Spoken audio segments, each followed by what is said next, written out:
Hi everyone, happy Tuesday. I hope you're having a great day and I hope you had a fabulous weekend. It's a beautiful sunny day in Melbourne today and it's really quite mild for winter, so I hope you're able to enjoy some of that wherever you are. This week's theme is around boundaries, and this is something that a lot of people struggle with, and I know I've struggled with it over the years as well.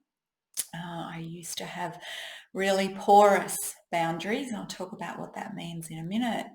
I gave way too much of myself away and I allowed myself to accept far too much abuse and rejection and control and manipulation into my life from other people. And until something happened one day and really kicked me in the teeth, and that was exactly what I needed to start putting healthier boundaries in place. I'm still learning, but I feel like I've come a really long way. And I think boundaries is, like I said, something that's really important to a lot of people. So maybe you feel like you're getting trampled over. Maybe you feel like nobody's really close to you, that you're feeling really isolated and alone and lonely. Um, and these can all be signs that your boundaries could be a little bit healthier. So I wanted to talk a little bit, first of all, about what boundaries are. So these are basically the rules that we put in place, the borders, the protections that we put in place to look after ourselves, to make sure that we're not sacrificing ourselves, but that still allow us to connect with other people and to form close relationships with them. So it's one of those things where there's that really fine line between, having boundaries that are so harsh that we never connect with anyone and having boundaries so loose that we allow everybody and everything in. Somewhere in the middle, there's a really nice center ground there that allows us to be healthy in ourselves and in our relationships.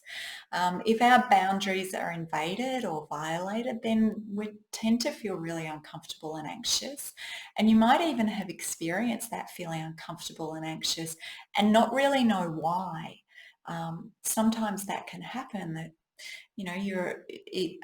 you experience something that makes you feel really uncomfortable. You're sort of like, well, what's going on there? It should be okay, but actually it really isn't. And that might be where you're not really clear on what your values or your boundaries are.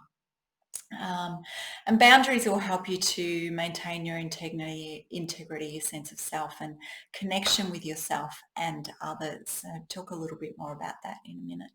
So I wanted to talk about the types of boundaries. So what we really want, what we really, really want is healthy boundaries.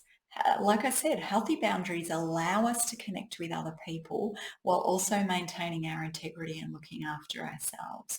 When we have healthy boundaries, we tend to set appropriate limits in relationships of what is and isn't okay for us. And we're able to communicate our needs and values, which is really important. And this is all sorts of relationships, not just intimate partner relationships. When we have healthy boundaries, we're able to be assertive and we're able to say no when that's appropriate. We're also able to say yes and accept the good stuff in. And when we have healthy boundaries, we won't accept abuse or neglect from other people. I think that's a really key thing to remember. So at the one end of the spectrum are rigid boundaries. And rigid boundaries are where we don't let anybody in. We have such big walls and barriers that nobody can get close to us. So think the Great Wall of China or something like that. So people who have rigid boundaries tend to be isolated and lonely and not have very many friends, if they have any friends at all. They tend to keep people at a distance and really avoid closeness. They avoid sharing themselves. They keep their personal information really private and never let anybody know what's going on for them inside. And they're really unwilling to open up and share of themselves, and hence why people aren't able to become close to them. And at the other end of the spectrum, we have porous boundaries. So think about the Great Wall of China with lots of holes in it, I guess, where anything can get through. So maybe there's a boundary there. Maybe a better visualization is one of those hurricane fences that just has the interlocking stuff like that, but big holes in the middle. So people who have porous boundaries tend to be overly involved with others and enmeshed in their lives. So I'm thinking of that saying of living in somebody's back pocket. So that kind of idea. And they might be really dependent on other people. And they might really strive to try and please other people and placate other people. And certainly that was what I was doing in my marriage. People with porous boundaries really struggle to say no, so they struggle to put those limits on even when they know it's a good thing for them. And they will accept abuse and rejection from other people.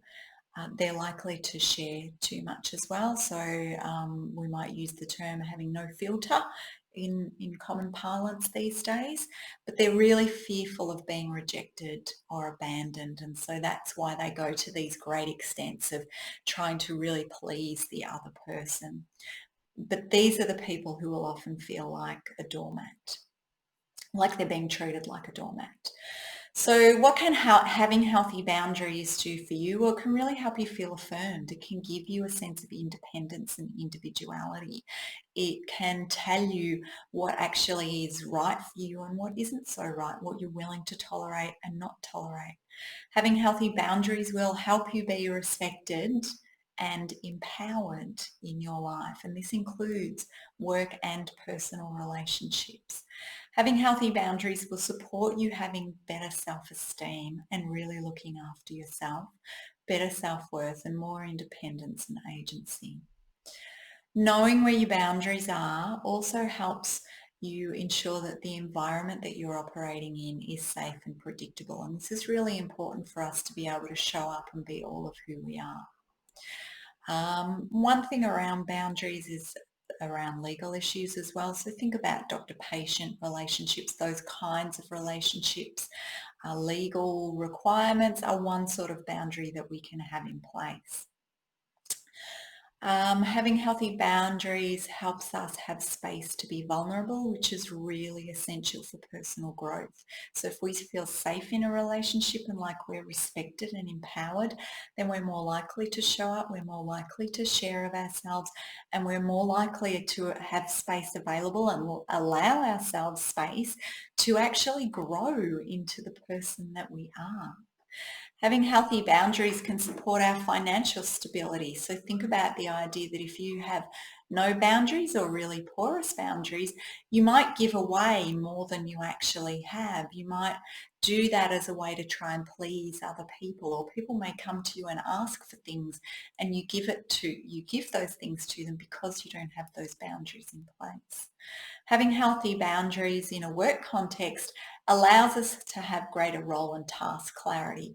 And that's really important if you're in an organisation where those things aren't the norm, which many of us are. And in a work context as well, but also in personal relationships, having healthy boundaries can help prevent burnout, help prevent stress, help prevent overwork and being overloaded. So think about somebody in a personal situation, for instance, who takes on too many of the household chores or more than their share of the household chores because they don't have healthy boundaries, because they think they need to keep giving to the other person all the time. Another thing to think about is where we might need boundaries. What are the sorts of things that we might want to have boundaries around? So for me, one of the most important ones is self-care. What are the things that we need to do to look after ourselves, to fill our cup, to fill our tank, whatever language you want to use? What are the things that we need to do to care for ourselves? This could be having a bath every other night, dancing to music when it suits you, going for a walk. For me, it's spending time in the bush and camping. But think about what it really means to you, what you really need to look after yourself. And then have a look at, do you have boundaries in place that allow you to have the space in your life that you can implement those self-care practices? It's important for us to have healthy boundaries around connection time with others as well. So this is where we might meet up with somebody for a coffee or for a meal, or we might have a conversation on FaceTime or Zoom, which is sort of becoming the norm in our COVID-19 society. Where we have healthy boundaries, it allows us to know how much we can accept other people in. Is an hour with somebody having a coffee enough, or can you go for 3 hours? And if you're with a person who can go for 3 hours and really only an hour is enough for you, how do you manage that? So knowing what your values are, what doesn't work for you, and then having those boundaries in place is really important for you to protect yourself. Uh, we need to have boundaries around how much we're going to share of ourselves and in what context and with whom. So it's different sharing of yourself in a personal relationship than it is in a work relationship. So what's appropriate in each of those contexts and those environments? Think about what you're comfortable with sharing of yourself and what you're comfortable hearing from other people of them sharing with you.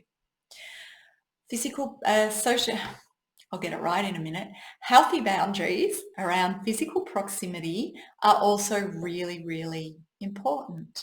There are people that we allow to get physically closer to us than other people. So your boss, you probably don't want to be too physically close to you, but your partner is allowed much closer to you and very close to you. Your children are probably allowed very close to you, but their friends, you might keep at more of a distance. So think about what's comfortable for you and think about how you feel when somebody starts to get very close and the sorts of people who might get close. You might start getting that feeling of, oh, that's not so great. I'm not so comfortable with this. That's an indication that they've crossed a physical boundary for you. And then physical location. What sorts of places are you comfortable being in? Are you comfortable inviting all sorts of people to your home or going to their home? Or are some people better to meet only in public places or at the local cafe or restaurant? What sort of physical work environment do you need? Are you comfortable working in open plan, or does it work better for you if you work more from home or more in closed office space? These are really important things to consider about making that help you make your life a better place for you to be. So that's a few things around boundaries. I'll pop back on tomorrow and talk about what boundary violations might be, what they might look like, how we might know when our boundaries are being violated. And I've given a few tips to that today. And then Friday there'll be a little boundary enhancement meditation. So I hope that has given you something of use today. And I do have an upcoming workshop on boundaries, which will be running on the first Saturday in August. I don't know the date off the top of my head, in Caulfield, and also live stream, and that'll be going up on my website really soon. So pop on over to your adventure page on my website. I'll put a link in the comments and check that out, and remember to check back in a couple of days when it's up there, or reach out to me in the comments below and I'm happy to give you some information or we can have a chat. Have a great day. Bye everyone.